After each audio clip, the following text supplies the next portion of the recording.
මේක සිංහලයට අයිති රටලු.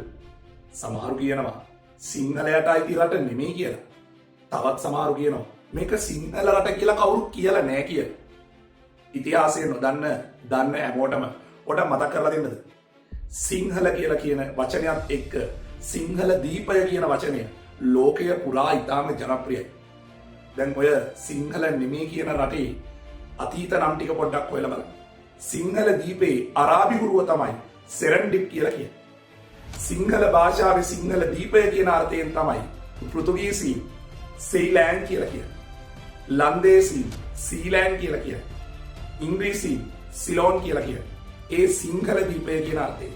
එතකොට ඇයි මේක සිංහල දීපය කියලා නෙමෙයි කියන්නේ? ඒකට හේතුව තමයි සමහර අයට ඕනේ මේ රටේ ජාතීන් අතර සමගියක් ඇති කරන්න. අංක එක කාරණාව. මේ රටේ ජීවත් වෙන්නේ එකම එක ජාතියයි. ඒ සිංහල ජාතිය. ප්‍රශ්නයක් ආව නේද?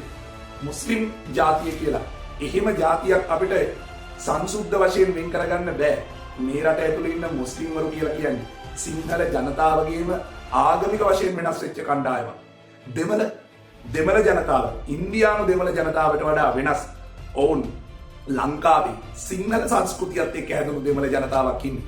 එතකොට සිංහල දෙමළ මුස්ලිම් බර්ග මැලේ අපි හැමෝම එකම සිංහල ජනවර්ගයක මිනිස්සු.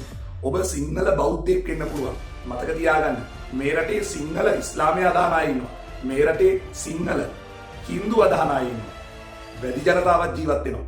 මේ රටේ ජීවත් වෙන්නේ එකම එක ජාතියයි. ඒ සිංහල ශ්‍රී ලාංකීය ජාතිය.